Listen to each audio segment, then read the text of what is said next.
गीता अध्याय 15 के श्लोक 16-17 में 3 प्रभु बताए हैं। ये 3 प्रभु कौन हैं? किस प्रभु की शरण में जाने के पश्चात जन्म और मरण समाप्त हो सकता है? 3 प्रभुओं में सबसे उत्तम परमात्मा कौन है? कैसा है? उसका क्या नाम है? इन सभी गूढ़ रहस्यों को जानने के लिए अवश्य सुनिए जगत गुरु तत्वदर्शी संत रामपाल जी महाराज के अमृत वचन। गरीबदास जी वाले पंथ में 12वें पंथ में आगे चल के मैं स्वयं आऊंगा और धर्मदास इस सारे अज्ञान को हटाऊंगा।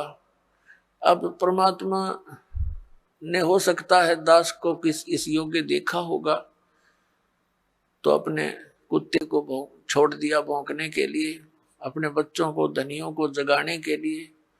तो ये परमात्मा का किया हुआ काम है, आम जनसाधारण का ना समझना बच्चों, और इसका लाभ उठाओ। आप भी उठाओ, औरों को भी जगाओ जो गहरी नींद में सोए पड़े हैं और काल के दूता के फंसे पड़े हैं, प्यार के साथ। क्योंकि काल ने कहा था कि ऐसे उल्टे रंग में रंग दूंगा जब तुम्हारा मोक्ष समय आवेगा कलयुग में, उससे पहले सब नकली पंथ चला दूंगा तेरे नाम से, कबीर नाम से और सतलोक सचखंड के नाम से, और उनमें इतना अज्ञान ठोक दूंगा। तेरा संदेश वाहक जब आएगा तब तक तो वो वकील बन जाएंगे उस अज्ञान के और कतई नहीं मानेंगे। परमात्मा ने कहा था कि हमें मनाना आता है, उस समय शिक्षित करूंगा। परमात्मा ने कहा था, उसमें सोचा बता दिया था धर्मदास को कि अभी तू चुप रहना, इसको जिक्र ना करना। सबको शिक्षित किया दाता ने, ये इंटरनेट प्रोजेक्टर बनवा दिए, दूर बैठे आप देख सकते हो क्या बोला जा रहा है, क्या लिखा है सदग्रंथों में, सामूहिक तौर पर सीडी के माध्यम से, टीवी के माध्यम से। तो ये परमात्मा का किया हुआ कार्य है। और पहले परमात्मा स्वयं एक दिन में हजार हजार जगह प्रकट हो जाते थे, वो तो भगवान है, वो तो जो चाहे सो कर सकते हैं। तो इस प्रकार परमात्मा ने हमें जगाया, सत ज्ञान दिया, वही दिया हुआ ज्ञान आज दास आपके समक्ष रख रहा। तो प्रसंग चल रहा है कि सतगुरु के उपदेश का लाया एक विचार, जय सतगुरु मिलते नहीं हम जाते नरक द्वार। पुण्यात्माओं, इन वचनों को गणी गहराई से सुना करो, इनको हृदय में जाने दो कानों के माध्यम से। जब तक बच्चा दवाई को अंदर नहीं जाने देगा वो काम के करेगी, होठों पर ही डाल दे, बार थूक देता है, सुनता नहीं है। तो इनको बहुत गहराई से सत्संग के समय तो आप एकाग्रचित हो जाया करो और परमात्मा के इन वचनों पर गहराई से सोचा करो। अब क्या बताया भगवान ने कि जय सतगुरु मिलते नहीं जाते नरक द्वार। सतगुरु के उपदेश का लाया एक विचार, और जय सतगुरु मिलते नहीं हम जाते नरक द्वार। नरक द्वार में दूत सब फिर करते खेचा तान, उनसे कबू ना छूटते फिर फरते चारों खान। पुण्यात्माओं, जब ये भक्तिहीन प्राणी यहाँ से जाता है, यम के दूत इसको पकड़ कर ले जाते हैं, धर्मराज के सामने खड़ा कर दिया जाता है, न्यायाधीश के सामने। वहां ये नहीं कह सकता कि मैंने ऐसा नहीं किया, मैंने ऐसा नहीं किया। वहां झूठ नहीं चलेगी, वहां तो आपकी फिल्म स्टार्ट हो जाएगी, सीडी ऑन हो जाएगी आपके समक्ष सामने। क्योंकि जो कर्म हम करते हैं, सोचते भी हैं, उसकी भी एक फोटोकॉपी भगवान के दरबार में जाती है और वहां जाते ही उसको ऑन कर दिया जाता है। अब जैसे आप जी भक्तों को, भाई बहनों को कहते हो, रिश्तेदारों को या कोई मित्र पड़ोस पड़ोस में मिल जाते हैं, उनको भी समझाते हो भक्ति कर लो, परमात्मा का नाम ले लो। तो अब तो उनके पास समय नहीं है क्योंकि उनको ज्ञान नहीं है। फिर वो जब वहां दरबार में खड़ा होगा तो ये एक पली लगाता है भगवान के आगे, एक बहाना खोजता है कि परमात्मा मुझे पता नहीं चला, हमने तो इतना ज्ञान हुआ था, अपना काम करो, बच्चों का पालन पोषण करो। तो उसमें परमात्मा वो सीडी चला देगा कोई भक्त उससे कह रहा होगा कि चलो चलेंगे सत्संग में, और वो बकवाद कर रहा होगा, मना कर रहा होगा, सौ बहाने मिला रहा होगा। फिर परमात्मा कहेगा, देख इस भक्त ने, इस बहन ने, इस बेटी ने तेरे से क्या कहा था, और तू झूठ बोलता है कि मेरे को पता नहीं चला। तब ये क्या कहता है, भगवान गलती होगी, क्षमा कर दो। परमात्मा कहता है, भाई गलती का मानने का कोई फायदा को नहीं, अब तो नरक में जाना ही पड़ेगा। और फिर कभी तुझे मानव शरीर मिले तो फिर ट्राई करना। तो पुण्यात्माओं, ये धर्मराज के दरबार में जो प्राणी जाता है उसके बाद इसको नरक में डाला जाता है, और वहां तो लाखों की संख्या में, हजारों की संख्या में पशुओं की तरह चारों तरफ से यम के दूत, नो समझ लो हाथों में भाले, क्योंकि वो शरीर ऐसा है उसमें पीड़ा घनी होती है, और उसमें मरता नहीं प्राणी, पीड़ा ज्यादा होती है, तो उसमें सीधे भाले ठोके, आंखों में मारेंगे न सीधे, और ऐसे जैसा भी हाथ में आओ उतना लठ मारते हैं, और उनको जबरदस्ती नरक में ठोक देते हैं, धक्के मार मार के। वो उल्टे बाजे उनके लठ मारे, और जैसे पशु को फाटक में रोकते हैं ऐसा ठोक दिया जाता है। तो यहाँ क्या बताते हैं पुण्यात्मा, हम भक्ति से घने दूर हो गए, अध्यात्म ज्ञान आसपास भी नहीं रहा, हमें डर नहीं रहा इन बातों का, इन बातों को हम ऊट पटांग से मानते हैं। इन अज्ञानियों के ज्ञानों को सुन सुन के अज्ञान को, कि भगवान कहीं नरक कहीं नहीं है, यही स्वर्ग है, यही नरक है। अरे इतने बड़े बड़े ग्रंथ लिखे हैं, महापुरुषों ने आंखों देख कर बताए हैं, उनको हम अपनी सोच से झूठा कैसे कर देंगे? करेंगे तो करे रहेंगे, लेकिन सच्चाई हमारे कहने से मिट नहीं सकती। तो परमात्मा बताते हैं कि नरक द्वार में जब नरक में ठोके जाओगे, दूत सब और करते खेचा ताण, दे डंडा दे लठे अंदर ठोक देते हैं। नरक द्वार में दूत सब करते खेचा ताण, और उनसे कभी ना छूटता, फिर फिरता चारों खान, वहां नरक में दुख उठा करके फिर इन चार खानियों में 84 लाख प्रकार के इन पशु पक्षियों और सब जीवों की, ये प्राणियों के जो शरीरों में कष्ट उठाना पड़ता है। अब परमात्मा बताते हैं, नरक द्वार में दूत सब करते खेचा ताण, उनसे कबू ना छूटता, फिर फिरता चारों खान, चार खानी में भरमता, और कबू ना लगता पार, सो फेरा सब मिट गया मेरे सतगुरु के उपकार। अब सतगुरु के उपकार, जैसे गरीबदास जी ने कहा है कि जो जा सतगुरु की मैं बलिहारी, जो जमन मरण मिटाही, जो जन्म और मृत्यु के इस दीर्घ रोग का नाश कर दे, कहते मैं उस सतगुरु पर बलिहारी हूं। तो जन्म मरण का रोग का नाश कबीर परमेश्वर ही कर सकता है, और कबीर परमेश्वर जिस भी अपनी आत्मा को, दास को यहाँ भेजता है अपना सामर्थ्य देकर, तो यह उसके द्वारा परमात्मा ही करवाता है। अन्य ना तो किसी भगवान की भक्ति से ये जन्म मरण का रोग नाश हो सकता। यदि हम श्री राम, श्री कृष्ण अर्थात विष्णु जी, इनकी पूजा करके चाहें कि हमारा जन्म मरण का रोग कटे, ये नाशवान इनकी जन्म मृत्यु स्वयं होती है। ऐसे ही शंकर जी की जन्म मृत्यु होती है, ब्रह्मा जी की जन्म मृत्यु होती है। इनका पिता है सरपुरुष, जिसको काल रूपी ब्रह्म भी कहते हैं।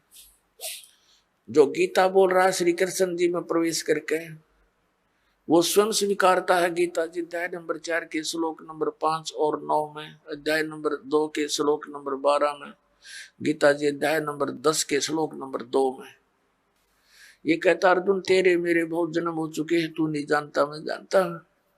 तो इससे सिद्ध है कि इस ब्रह्म की पूजा करने वाला भी जन्म मरण के रोग से नहीं बच सकता, और ब्रह्म की साधना ब्रह्म पुजारी गुरु से ही लेनी पड़ती है। उस गुरु की शरण में जाने से भी जन्म मृत्यु का रोग नहीं कट सकता, और जब तक जन्म मृत्यु का रोग नहीं कटेगा हम शांति नहीं हो सकती। गीता ज्ञान दाता 8वें अध्याय के 3 श्लोक में कहता कि अर्जुन वो परम अक्षर ब्रह्म है। अर्जुन ने 8वें अध्याय के प्रथम मंत्र में पूछा कि हे भगवान, आपने जो 7वें अध्याय के गीता जी के 29वें श्लोक में जिस तत्ब्रह्म के विषय में कहा है कि उसको जान करके प्राणी फिर केवल यहाँ से जन्म मृत्यु के रोग से छूटने का ही प्रयत्न करता है, जरा माने बुढ़ापा, वृद्धावस्था के कष्ट और मरण माने मृत्यु से ही बचने का, छुटकारे की कोशिश करता है, वही संसार की किसी वस्तु में इच्छा नहीं रखता। तो 8वें अध्याय के प्रथम श्लोक में पूछा कि किम तत्ब्रह्म, गीता ज्ञानदाता ने 8वें अध्याय के 3रे श्लोक में कहा वो परम अक्षर ब्रह्म है। फिर 8वें अध्याय के 5 और 7 श्लोक में तो अपने बारे में कह रहा है गीता ज्ञानदाता कि अर्जुन तो मुझ में मन वाला हो, मेरे पर आश्रित हो जा, मेरी भक्ति कर और युद्ध भी कर तो मुझे ही प्राप्त होगा। तो इसने अपनी भक्ति करने वाले को कहा है लेकिन मुझे प्राप्त होगा, शांति नहीं हो सकती, युद्ध तो करना पड़ेगा। 8वें अध्याय के 8, 9, 10 में कहा है कि उस परम अक्षर ब्रह्म की साधना करने वाला प्राणी है, उसके पास चला जाता है। 15वें अध्याय के 1 से लेकर 4 में कहा कि तत्वदर्शी संत की पहचान बताई है और उसके पश्चात तत्वदर्शी संत मिल जावे, सतगुरु मिल जावे, उसके पश्चात परमेश्वर के उस परम पद की खोज करनी चाहिए, जहां जाने के बाद साधक फिर लौटकर कभी संसार में नहीं आते। 18वें अध्याय के 62 और 66वें श्लोक में कहा कि अर्जुन तू सर्वभाव से उस परमेश्वर की शरण में जा, उस परम अक्षर ब्रह्म की शरण में जा, उसकी कृपा से तो परम शांति को और सनातन परम धाम को प्राप्त होगा। और ऐसे ही 18वें अध्याय के 66वें श्लोक में कहा कि सर्वधर्मान प्रीतज माम, मेरे सतर की जो साधना है, जैसे 8वें अध्याय के 13वें श्लोक में गीता ज्ञानदाता कहता है कि ओम इति एकाक्षरम ब्रह्म विवरण माम अनुस्मरण ये प्रयाति तदंदे हम सयाति परमाम गतिम। मुझ ब्रह्म का एक ओम मंत्र है और ओम से होने वाली जो परम गति है उसको वही प्राप्त कर सकता है जो अंतिम श्वास तक ओम का ही जाप करता हुआ शरीर त्याग कर जाता है। तो उससे कौन सी गति होती है? ब्रह्मलोक प्राप्ति होती है, क्योंकि ब्रह्म का मंत्र ओम है। 8वें अध्याय के 16वें श्लोक में गीता जी में कहा कि अर्जुन ये ब्रह्मलोक पर्यंत सब पुनरावर्ती में है, वहां गए हुए प्राणी भी फिर जन्म मरण के चक्कर में रहते हैं। और उस परम अक्षर ब्रह्म की भक्ति के लिए 17वें अध्याय के 23वें श्लोक में गीता जी में कहा कि ओम तत्सत इति निर्देश ब्रह्मण त्रिविद समर्थ है, ब्राह्मणा तेन वेदा च यगा विहिता पुरा। सच्चिदानंद घन ब्रह्म की के पाने की 3 मंत्र का निर्देश है। ओम तत्सत, ओम ये ब्रह्म का है, तत् ये अक्षर पुरुष का है। गीता जी अध्याय नंबर 15 के श्लोक नंबर 16 और 17 में 3 पुरुष हैं, एक सर पुरुष, एक अक्षर पुरुष, एक परम अक्षर पुरुष। जो परम अक्षर पुरुष है वो सबसे श्रेष्ठ है और वही वास्तव में विनाशी है।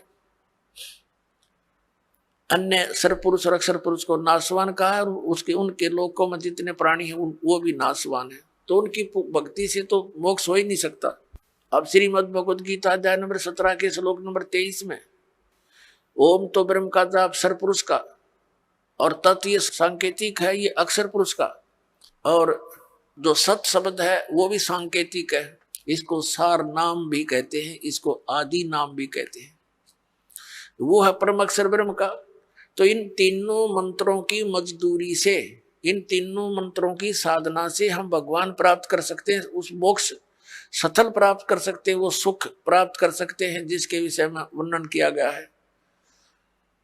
अब जैसे हम हैंडपंप लगाते हैं तो हैंडपंप में हम बोकी मारते हैं, तो ये बोकी और हैंडपंप ये हमारा उपास्य नहीं है, लेकिन इस तरीके बिना वो उपास्य वस्तु नहीं मिल सकती, वांछित वस्तु नहीं मिल सकती, जल नहीं मिल सकता।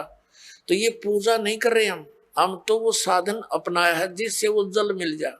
तो ये जो मंत्र हैं ओमकार, ये दूसरे 2 सांकेतिक हैं, ये कोई हम पूजा नहीं कर रहे, हम उस अपनी वांछित वस्तु के पाने के लिए साधन अपनाए हैं, ये साधनाएं हैं। तो ये साधना है उस परम अक्षर ब्रह्म के पाने की। जैसे सतनाम का 2 अक्षर का मंत्र है, एक ओम एक तत्। जैसे आदरणीय नानक साहिब जी की जन्म साखी के अंदर समुद्र की साखी में ये प्रमाण है उन 2 अक्षर के मंत्र का। दास अभी बोल के नहीं बताएगा।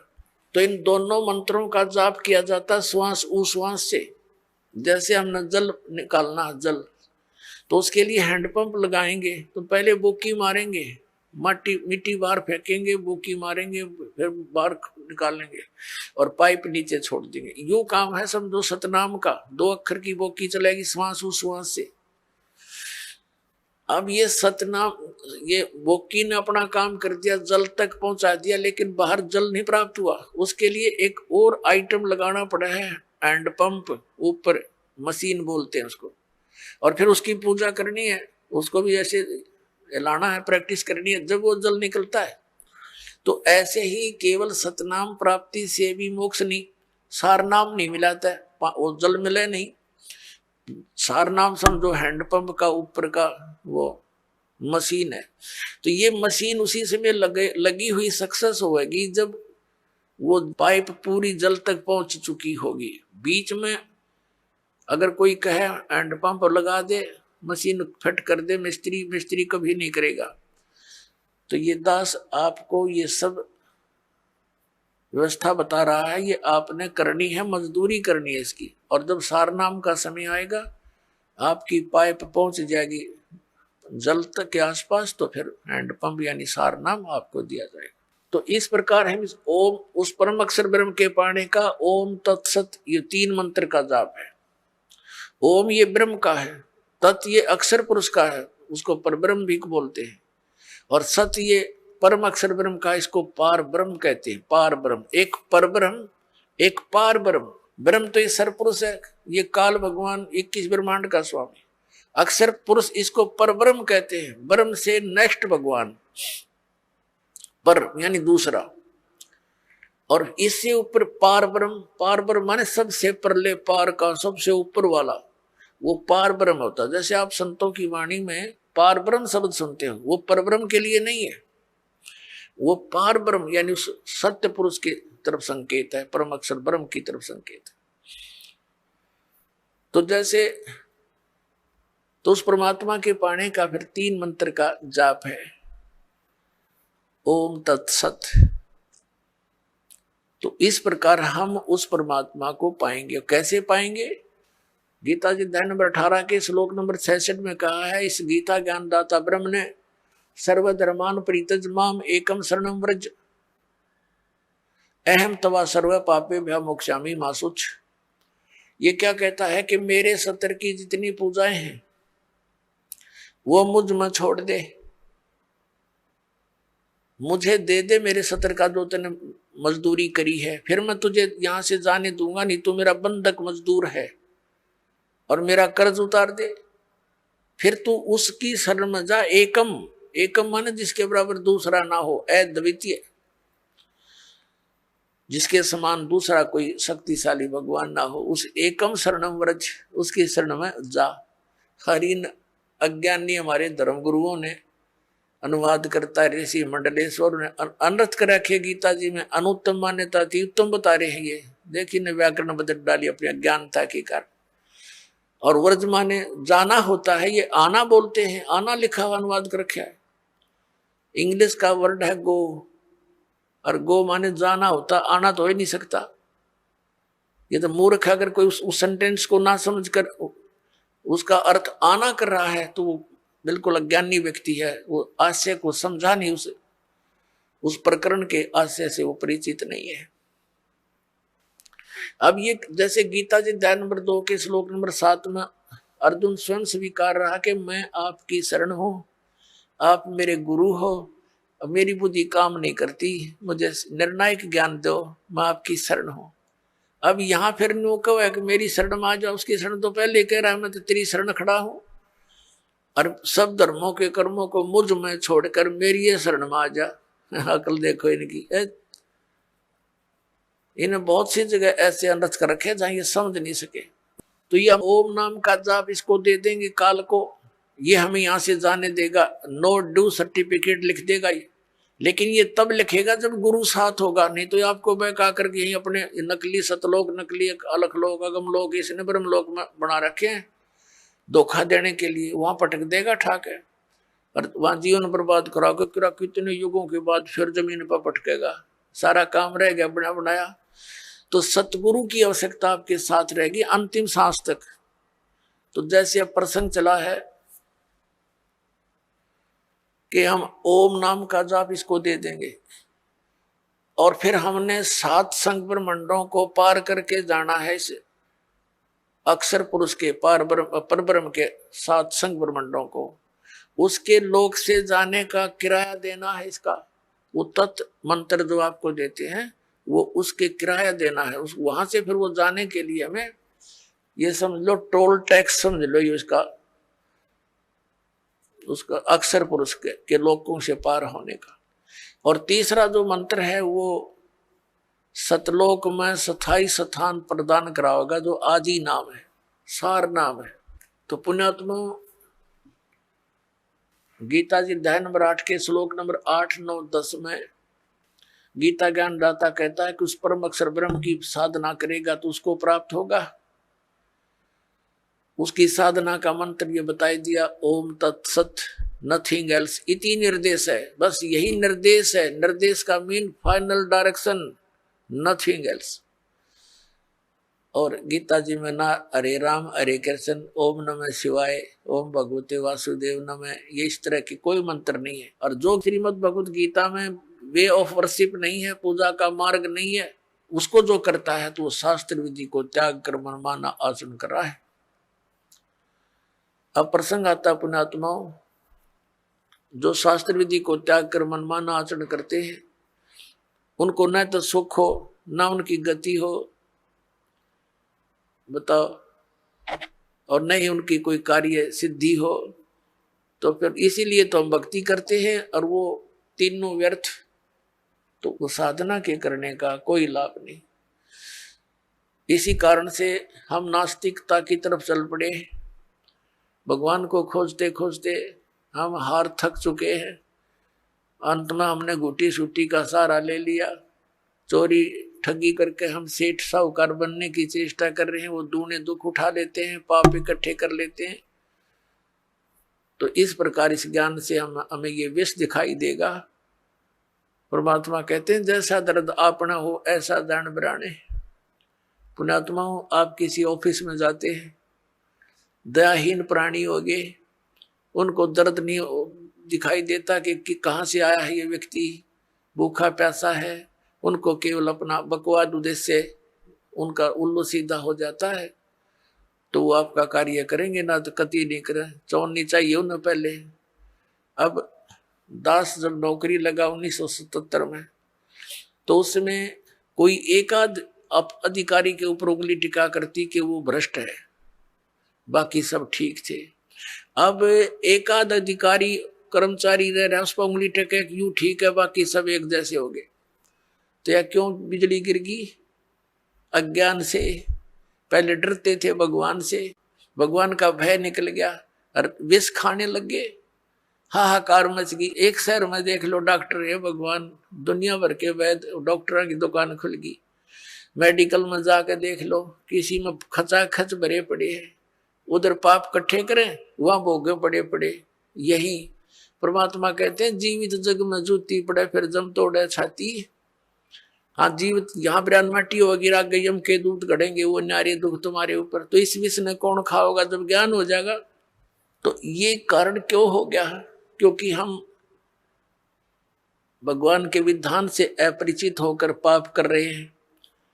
अब छोटे छोटे बच्चों को दास देखता है, बड़ी खुशी होती है, वो कहता जी मैंने ऐसे बेड़ी उठाकर दे दी गलती से, रोता है मेरा नाम खंड हो गया। तो पुण्यात्मा, ये समाज तैयार होगा क्या? ये बच्चे बुराई करेंगे आगे चल के? ये ऐसा सोच समाज तैयार हो जाएगा, इनको देख देख और आदमी भी, दूसरे भी इनका अनुसरण करेंगे। छोटे छोटे बालक ऐसे नेक नीति से रह रहे हैं। एक छोटा सा बच्चा, उसको 100 का नोट मिल गया, गली में पड़ा था, आते उसने अपनी माँ को दिया कि वहां पड़ा था। उसकी माँ ने कहा नहीं बेटा, इसको हम नहीं प्रयोग करेंगे, इसको उठा के यहाँ दान पात्र में डाल दिया। तो और नहीं तो पहले तो जब ज्ञान ना होता, माँ सबसे पहले जेब में डाले, पहले तो बच्चा ना घर लेकर आवा, कह पता नहीं कहाँ उड़ा, उसकी टॉफी खावे रोरन खवावे फिर। तो इस प्रकार परमात्मा के इस ज्ञान से ऐसे रंगे जाओगे आप, सपने में भी नहीं गलती कर सकते। और माया की आवश्यकता होगी तो भगवान दूर नहीं, ये सत्कर मान लेना। भगवान को किस लिए खोजते थे? हमें किस चीज की डिमांड हो, आगे धर देगा ठाक, आप कह सचकर मान लेना। भगवान इसी को कहते हैं। ये कोई बालकों का खेल नहीं है। नहीं फिर क्यों ड्रामा करते हैं भक्ति की? ये वो समृद्ध शक्ति है, एक वचन में सब कुछ कर सकता है आपके लिए, लेकिन उसके कराने योग्य आपने बनना पड़ेगा। कहते हैं सतगुरु के दरबार में कमी काहे की ना, और अंसा मौज नहीं पा रहा तेरी चूक चाकरी में। तो अगर इस सच्चे दरबार में किसी चीज की कमी नहीं है और आपके ऊपर मेहर नहीं हो रही है, तो आपकी कोई चाकरी में, आपकी सेवा और शुश्रूषा में कोई त्रुटि है, उसको ठीक कर, तुरंत बिजली आ जाएगी। करंट आने के लिए, बिजली पावर आने के लिए हमने उस योग्य बनना पड़ता है, गुड कंडक्टर। तो बिजली आई, सारे काम होंगे फिर तो जो उसके गुण हैं। तो उस बिजली को आने के योग्य बनाओ, और इसी तरीके से बनोगे आप, इस ज्ञान से, इस भक्ति से समर्पित हो जाओगे। अब प्रसंग चल रहा है सतगुरु के उपदेश का, लाया एक विचार, जय सतगुरु मिलते नहीं जाते नरक द्वार। अब नरक द्वार में दूध सब करते खेचा तान, उनसे कबू ना छूटता फिर फिरता चारों खाने के दुर्गति होती। चार खानी में भ्रमता कदे ना लगता पार, और ये सब फेरा मिट गया मेरे सतगुरु के उपकार। यानी उस परम संत, उस संत की कृपा से, इस मंत्र की प्राप्ति से मेरा यू सारा जो दुख था ये बाईपास निकल गया, 100 फेरा सब मिट गया मेरे सतगुरु के उपकार। फिर क्या बताते हैं, 7 समुद्र की मसीह करूं और लेखनी करूं बन राय, धरती का कागज करूं गुरु गुण लिखो न जाए। होय होय। अब बता के गुण लिखेंगे इस परम पिता परमात्मा का? इतने कष्टों से हमें निकाल दिया, एक कुत्ते का जीवन लिखने लगो, एक मक्के के दुख है उसके ऊपर। गर्मियों सर्दियों के दिन, सर्दी का मौसम, गली में पड़ा है, पहले वो कोठी में रहता था एसी रूम में, बिना भक्ति के देख कहाँ बड़ा उसका प्लेटफार्म, फिर गली में बैठा है, सह परिवार लेटा है, कुतिया कुत्ते बनकर, ऊपर से वर्षा हो रही है, ठिठुर रहा है, आता जाता उसका लठ मार देता है, पर फिर वो भूखा उठता सुबह, किसी के द्वार की तरफ भागता है, तो वहां सुबह सुबह कौन उसके लिए वहां परोठे तैयार कर रखा है, उनका डंडा मारेंगे चल, वो फिर दूसरे घर में घुसता है, तीसरे मनमान रसोई में पहुंच जा, क्यों भूख लग रही है, तो उसका लागे कड़ में लठ, फिर ट्या ट्या करता हुआ फिर कहाँ पहुंचेगा, कुरडिया पर गंध खाने के लिए जाएगा वो। पुणात्माओं, ये तो एक दिन का प्रोसेस है कुत्ते का।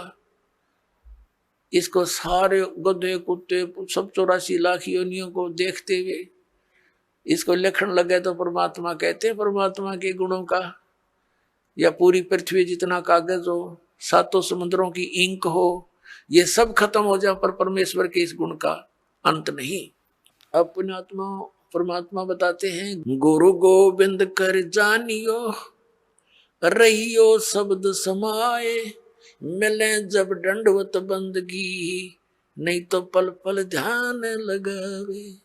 गुरु जी को गोविंद यानी परमात्मा तुल मानकर अपना इस भक्ति रूपी गेम को सफल करना। पुण्यात्मा परमात्मा जब आए थे वो स्वयं भगवान थे, और हम उनको ना पहचान कर हम एक सिंपल मैन मानते रहे। आशीर्वाद देते थे, लाभ भी होता था, लेकिन फिर वो जुलाहा दिखा करता, उन्हें भगवान दिखाई ना दिया। इस करके हम सारे रह गए यहीं पर 64 के 64 लाख। अब परमात्मा ने बताया कि गुरु को गोविंद समझकर, भगवान समझकर डील करो, ट्रीट करो उसको। जैसे ये दास तो भगवान नहीं है, लेकिन वो परमात्मा ऐसे ही दास की तरह रोल करके चले गए, वो भगवान थे और काल हमारी रोल मार गया नू। तो इसलिए परमात्मा ने कहा है कि गुरु जी को तुमने परमात्मा मानकर अपने इस भक्ति मार्ग को सफल करना होगा, ना कतई नहीं होगा ये तुम्हारा। जैसे गणित के अंदर एक ऋण का प्रश्न होता है, उसमें मूल धन ज्ञात करना होता है, उसके लिए मानना पड़ता है, मान लो मूलधन 100 रुपये, वो 100 रुपये मूलधन नहीं होता, मूलधन तो अरबों खरबों में होता है, करोड़ों में होता है। वो मूलधन अरबों करोड़ों वाला प्राप्त करने के लिए हमने 100 रुपये मूलधन मानना पड़ेगा। ये मजबूरी समझ लो, ये जरूरी समझो, इसके बिना वो मिल नहीं सकता। हमने जिस मूलधन की हम खोज कर रहे हैं और वो नहीं मिला तो हम फेल हो गए, नंबर 0 हमारे। तो गुरु जी को आप जी ने ये समझना पड़ेगा कि भगवान ही बैठे। जैसे हम परमात्मा के पास जाएंगे तो हम कैसे डील करेंगे उनको, जैसा इस दास को करोगे ये आपका स्वभाव बनेगा, यही भाव बना रहेगा। तो इस भाव और स्वभाव को हमने यही चेंज करके जाना पड़ेगा उसके दरबार में। और वहां जाकर फिर मन में दो सटपट रहेगी तो फिर पटक देंगे उल्टे ठाके। वहां तो छालनी में छाने जाओगे पुण्यात्मा, उड़ा कोई किसी की गवाही की जरूरत को नहीं। तो इसलिए हमने परमात्मा बताते हैं, गुरु गोविंद कर जानियो रहियो शब्द समाए, यानी जो मंत्र दे दिया उसका जाप करते रहना। और मिले गुरु जी जब दंडवत बंदगी प्रणाम करे, और बाद में नहीं तो पल पल ध्यान लगावे, यानी उनकी याद रखे इन गुणों को। हे भगवान, जब आपको पुण्यात्मा अमिताभ बालक को, छोटे से बच्चे को 2 साल का, कोई 3 वर्ष का, यानी जिस दिन नाम मिला उसी दिन से आपकी ये भक्ति मार्ग में आयु काउंट होती है। कोई 4 वर्ष का, कोई 5 वर्ष का, कोई 10 वर्ष का, तो बच्चे ही गिने जाते हैं। जब आप थोड़े से मैच्योर हो जाओगे तो फिर देखना आपकी स्थिति, आप रोया करोगे बैठ कर, भगवान जुल्म हो गया था, मनुष्य जीवन इतना अनमोल था, कौड़ी बदले जा था। और फिर इस दास की आपको उपयोगिता का पता चलेगा, फिर उसकी भूल पड़ ही नहीं सकती। इतना उपयोगी वस्तु एक पल भी नहीं हम दूर हो सकते जिसमें इतना लगाव बन जाएगा, ऐसा खिंचाव बनेगा। और ये लगाव, ये खिंचाव ही आपको सतलोक लेके जाएगा। जैसे हम इस काल भगवान के ऊपर आसक्त हुए और इतने आसक्त हो गए कि डटे नहीं डटे, वहां पर इतना सुख छोड़कर हम इस गंध में आएंगे, केवल इसकी चाह, इसके ऊपर आसक्त हो गए। अब इसके असलियत का पता आपको लग जाएगा। तो 1 नंबर का विलियन है, सब धोखा करके काम करावे, बला तुम्हारे से सारा काम करवा रहा है और आप खा रहा हमारे को, तो फिर आपका इससे दिल लटेगा। और परमात्मा की तरफ जाने के लिए आपको इस दास के अतिरिक्त पृथ्वी पर कुछ दिखाई नहीं देगा। तो फिर अपने आप आपकी आशा, आपकी हर तरह से हट करके व्यक्ति इस दास पर जो है ना इकट्ठी हो जाएगी, एकत्रित हो जाएगी, और इतनी कसक हो जाएगी कि आप डांटे नहीं डट सकते। और यह भक्ति की शक्ति जो दास ने बताया, कमाई तुम्हारे साथ होगी। तो इस प्रकार फिर हम सतलोक जा सकेंगे, नहीं तो यह बात बनेगी नहीं जल्दी से। अब फिर क्या बताया है कि कबीर हरि जय रूठ जा, गुरु की शरण में जावे, कहे कबीर गुरु रूठ गए, हर ना होते सहाय। जैसे क्या बताते हैं, जो व्यक्ति अपने पाप कर्मों के कारण दुखी होते हैं तो वो कहा करते हैं कि हमारा राम रूठ गया, हमारा राम रूठ गया, नए नए दुख आने लग गए हमारे ऊपर। और जो सुखी होते हैं उनको यूं कहा करते, इनका राम राज्य है, इनके ऊपर भगवान प्रसन्न है। और जो दुखी होते हैं वो कहते हैं हमारा राम रूठ गया। अब पुण्यात्मा, जब तक हमारे पुण्य चलते हैं तो हमें सब सुख सुविधाएं उपलब्ध होती हैं, तो ऐसे लगता है कि हमारा राम राज्य है, प्रसन्न है। और जिनके पुण्य खत्म हो गए, उनके पाप शुरू हो गए, तो उनका राम रूठ गया। अब जैसे गुरु गोविंद दोनों खड़े, किसके लागू पाए, बलिहारी गुरु अपना, जिन गोविंद दियो मिलाए। अब क्या बताते हैं, परमात्मा ने कितना एग्जाम्पल दिया हमारे को समझाने के लिए। कैसा उदाहरण दिया है कि जैसे आप कहीं खेतों में एकांत स्थान पर या कहीं पर मजदूरी कर रहे हो, कोई कार्य कर रहे हो, मटका भर ले गए पानी का घड़ा घट, और उस जब तक उसमें जल है तो नो प्रॉब्लम, प्यास लगी घट घट पिया फिर काम लाएंगे। और जब वो घट यानी घड़े में पानी खत्म हो गया, जल खत्म हो गया, तो समस्या ही उत्पन्न हुई। तो फिर वो राम रूठ गया। जब तक उसमें जल था तो राम राज्य था, सुविधा सारी थी, प्रॉब्लम थी नहीं। अब वो जल खत्म हुआ तो राम रूठ गया। अब वो राम मिला कहाँ? हैंडपंप में। हैंडपंप में मिला वो जल, तो वहां गए, हैंडपंप के नीचे रखा मटका, फिर करी उसकी पूजा सेवा और भर लाए, फिर सुखी हो गए। तो जिनके ऊपर अब पापों के दौर चल पड़े उनके पुण्य समाप्त हो चुके, और सुख होगा पुण्य बढ़ने से, पुण्य प्राप्त होने से। तो यहां परमात्मा कहते हैं कि एक तरफ तो आपके पास एक घड़े में जल रखा है और एक तरफ हैंडपंप है। जल तो समझो परमात्मा है घड़े में, और हैंडपंप गुरु जी है। अब कौन से को सिलेक्ट करोगे तुम? हैंडपंप को, हैंडपंप में तो कितना पानी निकाले, और मटका में जो जल है वो तो थोड़ी सी दिन, एक दिन भी पूरा ना निकाला मन पूरे परिवार का। तो यहां परमात्मा कहते हैं गुरु गोविंद दोनों खड़े, और किसके लागू पाए? बलिहारी गुरु अपना जिन गोविंद दिया मिलाए। हैंडपंप बिना जल नहीं मिला। कबीर हरि जय रूठ जा, गुरु की शरण में जावे, कहें कबीर गुरु रूठ गए तो हरि ना होत सहाय। जैसे हैंडपंप खराब कर दिया आपने, उसकी केयर टेक करी नहीं, तो फिर जल कैसे मिलेगा? अब गुरु रूठ गया तो भगवान साथ नहीं देगा बिल्कुल भी।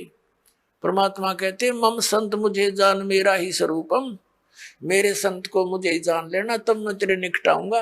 नहीं तो परमात्मा ये सोचते हैं जैसे जैसा व्यवहार आप इस दास के साथ करते हो और जो सोच इस दास के प्रति रखते हो, तो परमात्मा ये वो करते हैं, निरीक्षण करते हैं, जांच करते हैं कि यदि इस दास के स्थान पर वो मालिक विराजमान होते तो आप जी ऐसा ही व्यवहार करते, क्योंकि परमात्मा एक धारणक रूप में रहा करते, ऐसी क्रिया करते थे जैसे आप जी करते हो। और वो शूद्र वर्ण में जैसे महर्षि रामानंद पंडित जी बड़े विद्वान माने जाते थे, और परमात्मा उनको इस काल के जाल से निकालना चाहते थे। 5 वर्ष के बालक रूप में परमात्मा अपनी लीला में शरीर दिखा रहे थे। रामानंद जी का एक शिष्य था, उस शिष्य को परमात्मा ने एक प्रश्न किया था कि तुम विष्णु जी को सर्वेश्वर बताते हो, इनका तो जन्म मृत्यु होता है, पुराणों में ऐसा लिखा है। जिस बात से क्षुब्ध होकर के उस रामानंद जी के शिष्य ने परमेश्वर कबीर जी से कहा था, क्या तूने दीक्षा ले रखी है? तूने पुराणों का ज्ञान कहाँ से हुआ? परमात्मा ने कहा कबीर जी ने कि मैंने दीक्षा ले रखी है, गुरु बना रखा है, जो तेरा गुरु जी है वही मेरा गुरु जी है। उस समय केवल ब्राह्मणों को दीक्षा देते थे, उन्हीं को भक्ति का अधिकारी मानते थे, अन्य को तो टोटके टाटके बताकर उन महाराज जी रखा करते थे, और कथा सुना कर उनसे चंदा अपना वो लेते थे दान। इस बात से अक्षुब्ध होकर के तूने एक शूद्र होकर मेरे गुरु जी की बेइज्जती कर दी है, एक पंडित को अपना गुरु बताया है। रामानंद जी से कंप्लेंट की गई, कबीर परमात्मा को वहां बुला लिया गया। बहुत से श्रोता वहां विराजमान थे। रामानंद जी ने पहले तो प्रश्न उत्तर किए, तू कौन है, तेरा क्या नाम है? परमात्मा ने कहा था, सुन रामानंद, राम मैं, हम बावन नरसिंह। और फिर कहा था, ए स्वामी सृष्टा में सृष्टि हमारे तीर, दास गरीब अधर बसु मेरा मैं अवगत सत कबीर। रामानंद जी से कहा था कि ए रामानंद जी, मैं सारी सृष्टि का रचनहार हूं और ऊपर सतलोक में रहता हूं, मैं पूर्ण परमात्मा हूं। इस बात से दुख मान गया रामानंद जी, बहुत सी गाली गलौज किया परमात्मा के प्रति कि तू नीच जात का है, छोटी जाति ऊंचा मुंह बातें करता है, तो कुजात है, तेरे माँ का पता ना, पिता का पता पता नहीं कहाँ मिला था। इस तरह की ऊंची मंदी बातें कही और परमात्मा खुश होकर खड़े रहे। जैसे एक सुयोग्य शिष्य ने अपने गुरु जी के सामने चाहे वो कुछ भी बोले, वो कोई ऑब्जेक्शन, कोई दोष मन में नहीं आना चाहिए, ये रिहर्सल हमें बता कर गए थे परमात्मा। रामानंद जी गाली दे रहे हैं और परमात्मा खुश होकर खड़े कि आप जो कहो सिर उधारिये, लेकिन मैं हूं वही जो आपको दास ने बताया, मैं परमात्मा हूं। रामानंद जी का नहीं यकीन हुआ, वो बीच में पूजा करने लग गया कि रुक जा थोड़ी देर, बीच में पर्दा लगा दिया कि मैं शूद्रों के दर्शन भी नहीं करता, ये दिखाने के लिए। और झोपड़ी के अंदर बैठकर एक पूजा करने लगा, जैसे भगवान विष्णु की काल्पनिक मूर्ति बनाई। ये शालिग्राम की पूजा ऐसे करते थे जैसे विष्णु जी की मूर्ति को, श्री कृष्ण की मूर्ति को नवाते गंगा जल से, फिर उनको साफ कपड़े पहनाते, छोटे छोटे कपड़े बनवा रखे होते। तो ऐसे वो कल्पना से कर रहा था, कोई ओरिजिनल वस्तु नहीं थी अंदर। और वो क्या करते हैं कि सब कपड़ों को उतार कर भगवान के सब नवा धोवा के फिर धोती बांध देते हैं, कुर्ता बना देते हैं, तिलक लगा देते हैं, मुकुट रखते हैं और साथ में कंठी की माला भी, एक कंठी भी डालते हैं जो वैष्णव साधुओं की पहचान होती है। तुलसी के एक मनिये की एक ही मन का होता डोरी में। अब मुकुट रख दिया, उस दिन माला डालनी भूल गए रामानंद जी। अब रामानंद जी ने सोची आज तो बात बिगड़ गई भाई, माला डालनी भूल गए, लेकिन उस दिन जो कर्म कांड के अंदर मुकुट रख दिया तो मुकुट उतारा नहीं जा सकता, पूजा खंडित मानी जाती है उस कर्म कांड के अंदर। और यदि पूरा श्रृंगार नहीं हुआ, कंठी नहीं डली, तो भी पूजा खंडित, इनकम्प्लीट रह गई। तो रामानंद जी ने सोचा इस मुकुट के ऊपर से डाल देता हूं। वो मुकुट में फंस गई, अंदर नहीं जा रही है। बड़ा चिंतित हुआ। पुण्यात्मा भगत ही होते हैं, ठीक है बस डले ढोरे हैं, लेकिन भक्ति के लक्षण उनमें विद्यमान रहते हैं। बहुत दुखी हो गया रामानंद, हे भगवान आज मेरे से की गलती बन गई, इतने जीवन में 104 वर्ष का हो गया, 16 वर्ष की आयु में लगा था आपके चरणों में, आज तक ऐसी भूल नहीं बनी थी। हे परमात्मा कोई गलती हो तो माफ करना। बाहर खड़े भगवान कबीर साहब बोलते हैं कि स्वामी जी इस माला की गांठ खोल लो या गुंडी खोल के और फिर गले में डाल दो, मुकुट उतारना नहीं पड़ेगा आपको। पुण्यात्माओं, एक छोटा सा बालक और शूद्र वर्ण में जुलाहे जाति में, और जिन जुलाहों को शूद्रों को वो ब्राह्मण लोग छूने भी नहीं देते थे, अपने शरीर से दूर 10 कदम दूर रखते थे। अब इसको ब्राह्मण कहते हैं। ब्राह्मण सो जो ब्रह्म पहचान है, जो भगवान को पहचान ले वो ब्राह्मण है, ना तो सूखे डले डोहे प्राणी। अब जब रामानंद ब्राह्मण ने देखा कि ये कबीर, ये तो परमात्मा खड़े हैं जिसने मेरे मन की बात बता दी, मैं तो कोई कल्पना कर रहा था, मन में सोच ही रहा था, मेरे मन की बात बता दी। अब वो पर्दा दिया फेंक, और सामने हजारों की संख्या में ब्राह्मण दर्शक बैठे कि आज कबीर की पिटाई होगी और रामानंद जी कहेगा कि मैंने इसको दीक्षा नहीं दी, ये झूठ बोलता है। रामानंद जी ने देखा बाहर के पूरा ब्राह्मण वर्ग समाज खड़ा है और उधर एक भगवान खड़ा है शूद्र रूप में। तो कहते परमात्मा कहते हैं वक्त पड़े सौदा करे और बाढ़ में जाओ, युग थोथा ज्ञान है। उसी समय उस बालक की को ऐसे अपने सीने से लगा दिया परमात्मा को रामानंद जी ने। बोलो सतगुरुदेव की। और जो ऐसे अपने शरीर परमात्मा को सीने से लगाया तो इतना नरम शरीर था परमात्मा का जैसे रुई रबड़ होता है, क्योंकि उनका शरीर शुक्रम अकायम असनाविरम है। परमात्मा का शरीर हमारे जैसा 5 तत्वों से बना हुआ नहीं है। जैसे यजुर्वेद अध्याय नंबर 40 के मंत्र 8 में लिखा है, कबीर मनीषी शुक्रम अकायम असनाविरम स्वयंभू। वो स्वयं प्रकट हुआ होता होने वाला परमात्मा है, स्वयंभू है, उसका कोई कर्ता नहीं, वो स्वयं बना है, अपना आप ही है, समझो स्वयंभू का अर्थ। और उसका शरीर असनाविरम, यह अड़चाम का पुतला नहीं। तब रामानंद जी ने कहा था, मन की पूजा तुम लखी, ये मुकुट माल प्रवेश, गरीबदास गति कौन लखे, तेरा कौन वर्ण के भेख। ओए होए। अब रामानंद जी कहते हैं, भगवान आप तो परमात्मा हो, और आपको कैसे पहचान सके हमारे जैसे जीव सत्र के व्यक्ति। आप किस तरह वेशभूषा में 5 वर्ष के बालक की आयु में और कौन से वर्ण में यानी जुलाए जाति में खड़े हो। आपको भगवान कैसे माने हम, ये जीव कैसे समझ सकेंगे परमात्मा। मेरी तो आपने भ्रम निवारण कर दिया। मन की पूजा तुम लखी और मुकुट माल प्रवेश। गरीबदास जी ने अपनी अमृतवाणी में आंखों देखा ये सब चित्रण। रामानंद जी कहने लगे, गरीबदास गति कौन लखे, तेरा कौन वर्ण के भेख है, किस वेशभूषा में और किस जाति में आप खड़े हो भगवान, आपको कैसे पहचाने। फिर परमात्मा ने कहा, स्वामी जी भक्ति करो, आप जो साधना कर रहे हो ये मोक्ष मार्ग नहीं है, इससे जन्म मरण का रोग नहीं कटेगा। प्रसंग चला था, जा सतगुरु की मैं बलिहारी, जो जामन मरण मिटाई। जा सतगुरु की मैं बलिहारी, जो जामन मरण मिटावे, जन्म मरण मिटा दी। तो रामानंद जी ने कहा, बच्चा मैंने तो आज तक जिससे भी ज्ञान सुना है, स्वर्ग से ऊपर कोई भगवान कोई स्थान नहीं, और श्री कृष्ण और विष्णु से ऊपर भगवान और शंकर से ऊपर मैंने भगवान नहीं सुना। अब इनकी पूजा छोड़कर मैं और की पूजा कैसे करूं, कैसे विश्वास करूं। बालक तेरे पे मैंने 104 वर्ष का वर्द हो गया।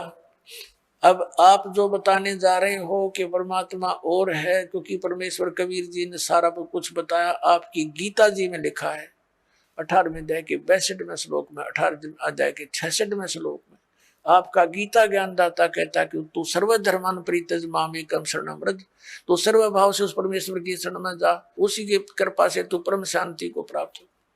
अब उनको कंठस्थ याद थे, ब्राह्मण थे, वो तो सारी याद थी, पूरी गीता कंठस्थ याद थी, सब श्लोक याद थे।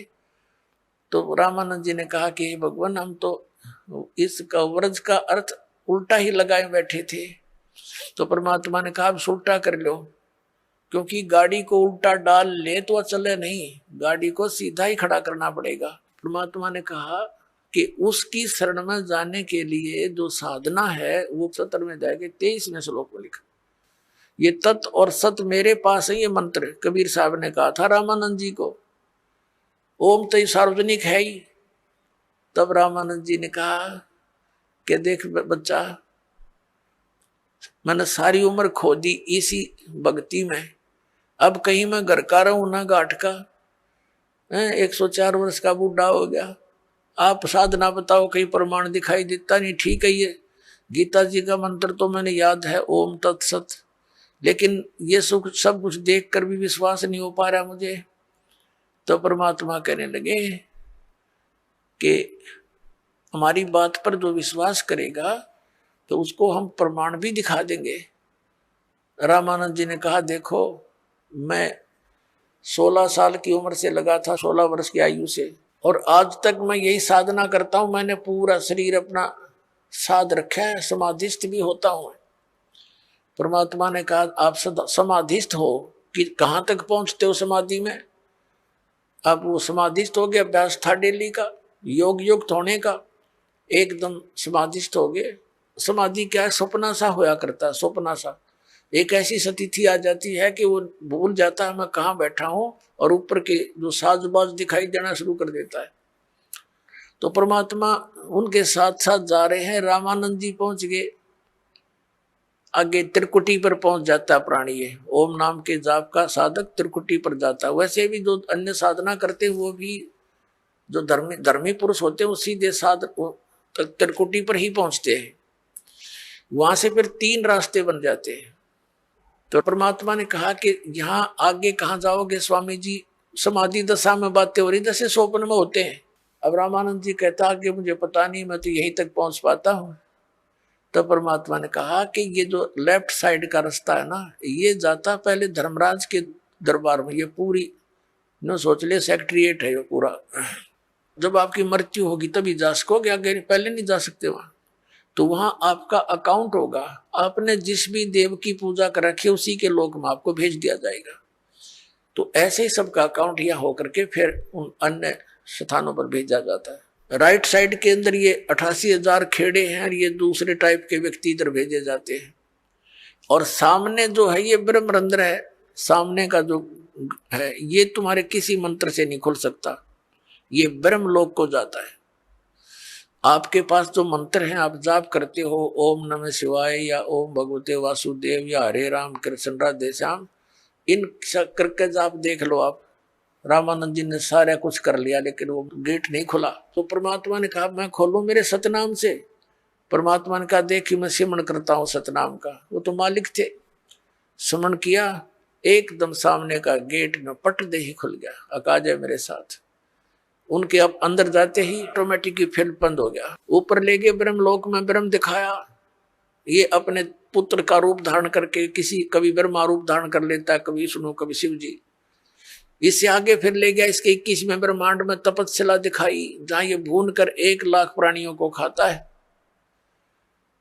फिर परमात्मा परब्रह्म के लोक में यानी 11वें द्वार से पार करके परब्रह्म के लोक में प्रवेश किया। परब्रह्म से आगे फिर अपने लोक में सतलोक में परम अक्षर ब्रह्म के लोक में सतलोक में ले गए, बाण गुफा को पार करके 12वां द्वार पार करके। तो वहां क्या देखा, वहां की जो स्थिति जो भगवान वहां रहते हैं, वहां तेजो में शरीर है परमात्मा का, उसको सतपुरुष कहो, परम अक्षर पुरुष कहो, उसको कबीर भगवान कहो। तो सतपुरुष के एक रोमकूप में करोड़ सूर्य मिला दे, करोड़ चंद्रमा, ऐसी रोशनी है उस परमात्मा की, से भी तेज है। और नीचे से जो कबीर साहब गए थे 5 वर्ष के बालक की आयु में, वहां चवर उठा के अपने दूसरे रूप पर चौर करने लगे। तो रामानंद जी ने सोचा कि ये कबीर जी तो यहाँ का कोई देवता है, गण है, और ये है सचमुच वो परम अक्षर ब्रह्म जिसके विषय में गीता में कहा है। तो उसी समय वो सोच ही रहे थे, वो तेजो में शरीर जो तख्त पर, तख्त माने सिंहासन, तख्त का अर्थ कोई यूं नहीं है लकड़ी का तख्त पर बैठे, यानी अनंत कोट ब्रह्मांड के कंट्रोलर के सिंहासन पर विराजमान है। आइए अब हम उन श्रद्धालुओं के अनुभव जानते हैं जो जगत गुरु तत्वदर्शी संत रामपाल जी महाराज जी से दीक्षा प्राप्त कर चुके हैं तथा उनके द्वारा बताए गए भक्ति मार्ग पर चल रहे हैं। सर नमस्कार। सत साहेब। सर क्या नाम है आपका? मेरा नाम जगदीश चंद्र सालवी। सर कहाँ से आए आप? मैं ग्राम सरवनिया महाराज, तहसील जावत, जिला नीमच, मध्य प्रदेश का हूँ। सर संत रामपाल जी महाराज जी की शरण में आने से पहले आप क्या भक्ति साधना करते थे? सर मैं जैसे समाज में परंपरा में चलती थी, देवी देवताओं की भक्ति करते थे, कृष्ण भगवान मेरे इष्ट थे, और आसाराम जी बापू से मैंने 25 साल से दीक्षा ले रखी थी, और उनके बताए अनुसार ध्यान करना, माला घुमानी और योगासन वगैरह जो भी वो बताते थे वो सब करता था मैं। सर जब आप पहले ही पूजा साधनाएं कर रहे थे तो फिर आप संत रामपाल जी महाराज जी की शरण में क्यों आए? वहाँ पर सर मैं 25 साल से था जब मुझे रामपाल जी महाराज के शिष्य प्रकाश दास जी भगत मिले, तो उन्होंने मेरे को एक पुस्तक दी, ज्ञान गंगा। बोले भगत जी इस पुस्तक को एक बार पढ़ लेना, और कुछ नहीं पढ़ो तो केवल सृष्टि रचना तो पढ़ ही लेना। तो मैंने वो सृष्टि रचना पढ़ी, तो सृष्टि रचना पढ़ते ही सर मेरा दिमाग एकदम चकरा गया। मैंने कहा जो 25 साल से अपन ज्ञान सुन रहे थे आसाराम जी बापू का, उस ज्ञान में और इस ज्ञान में तो रात दिन का अंतर है, ये ज्ञान तो हमने कभी सुना ही नहीं। सर उसी दिन मैंने प्रकाश भगत जी को फ़ोन लगाया और मैंने कहा कि मुझे जितनी जल्दी हो संत रामपाल जी महाराज जी से गुरु दीक्षा दिलवाएं। सर आपने संत रामपाल जी महाराज जी का ज्ञान सुना, समझा। सर हम आपसे ये जानना चाहेंगे कि पहले आप संत आसाराम जी से जुड़े हुए थे, उनका भी ज्ञान आपने सुना समझा होगा, तो सर हम आपसे ये जानना चाहेंगे कि आपको संत रामपाल जी महाराज जी के ज्ञान में और संत आसाराम जी के ज्ञान में क्या भिन्नता नजर आई? सर आसाराम जी बापू का जो ज्ञान था वो ब्रह्मा विष्णु महेश तक ही सीमित था और उससे आगे की साधना नहीं थी।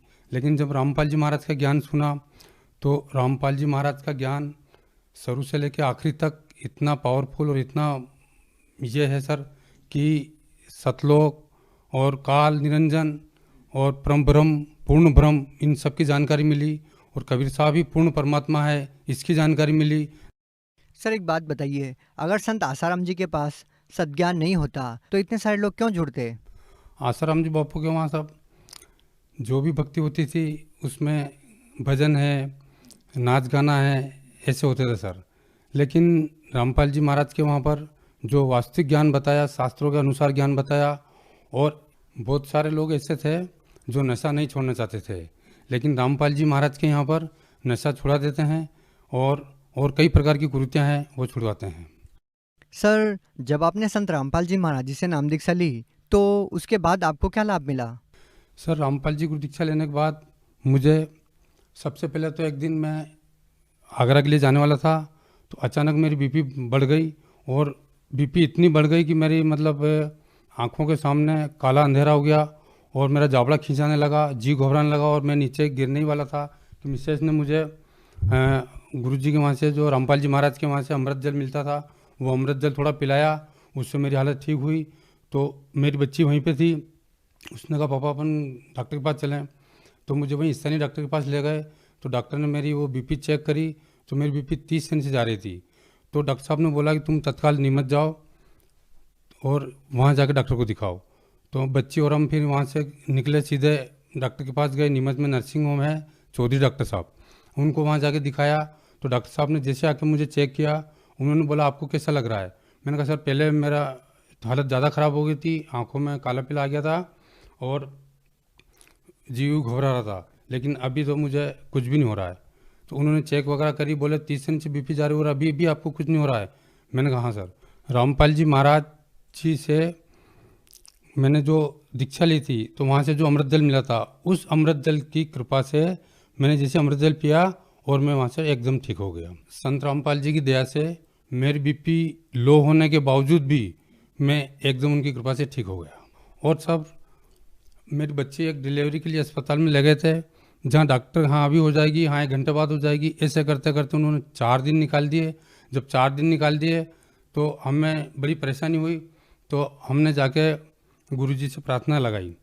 तो प्रार्थना लगाने के बाद जब वापस अस्पताल के अंदर गया तो मैडम ने बोला कि ऑपरेशन होगा। मैंने कहा मैडम मुझे थोड़ा समय और दे दो। तब एक नर्स आके मेरे से बोली कि आप ऑपरेशन मत करवाना, इसकी डिलीवरी हम करवा देंगे। तो गुरुजी की ऐसी कृपा हुई कि वो नर्स उसके बाद मुझे नज़र नहीं आई, क्योंकि उस नर्स ने उस बच्ची की डिलीवरी करवाई थी। तो रामपाल जी महाराज की दया से एकदम उसके डिलीवरी सही स्टार्ट हो गई। और मेरी पत्नी रात को जब भी आड़ोस पड़ोस में कहीं ढोल वगैरह सुनाई देता था तब वो खेलने लग जाती थी। भूत प्रेत की बाधा थी उसको, तो वो जब भी ढोल धमाका सुनती थी और खेलने लग जाती थी। हमने उसका छोटा मोटा कहीं इलाज करवाया, इधर देवी देवता गए, कहीं पे भी गए, कोई आराम नहीं हुआ। फिर संत रामपाल जी महाराज के चरणों में ले गया, वहाँ उसको गुरु दीक्षा दिलाई। गुरु दीक्षा देने के बाद उसे पूर्ण लाभ हुआ। उसके बाद अभी तक वो नहीं खेली। सर, क्या ये बात सच है कि जो भी संत रामपाल जी महाराज जी से नाम दीक्षा लेता है वो नशा छोड़ देता है? हाँ सर, जो भी रामपाल जी महाराज जी से दीक्षा लेते हैं वो दारू, बीड़ी, सिगरेट, मांस, तंबाकू सब छोड़ देते हैं। मेरे खुद के सर किराने की दुकान है, वहाँ पे जब गुरुजी ने मना करा उसके बाद मैंने बीड़ी, सिगरेट, तंबाकू ये बेचना सब बंद कर दिया। सर, आप भगत समाज को क्या संदेश देना चाहते हैं? सर, संदेश तो क्या मैं प्रार्थना ही कर सकता हूँ, भक्तजन जनता परमात्मा का ज्ञान सुने। पुस्तक है परमात्मा की जीने की राह, ज्ञान गंगा, और भी कई सारी पुस्तकें हैं, उनको पढ़ें, समझें और संत रामपाल जी महाराज से जुड़ें और नाम दीक्षा लें। सर, आज के दिन अगर कोई व्यक्ति संत रामपाल जी महाराज जी से नाम दीक्षा लेना चाहता है तो संत रामपाल जी महाराज जी से नाम दीक्षा कैसे ली जा सकती है?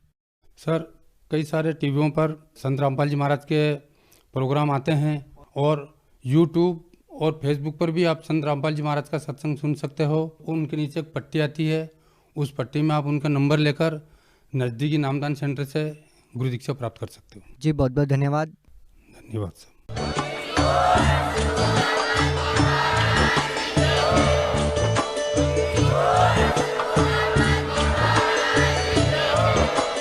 आप सुन रहे थे जगत गुरु तत्वदर्शी संत रामपाल जी महाराज जी के मंगल प्रवचन। अधिक जानकारी के लिए विजिट कीजिए हमारी वेबसाइट www.jagatgururampalji.org। संत रामपाल जी महाराज जी के शुभ आशीर्वाद से पूरे विश्व भर में 500 से भी ज्यादा नाम दीक्षा केंद्र हैं, जिन पर संत रामपाल जी महाराज जी द्वारा ऑनलाइन निशुल्क नाम दीक्षा दी जा रही है। अपने नजदीकी नाम दीक्षा केंद्र का पता करने के लिए संपर्क करें 8222880541।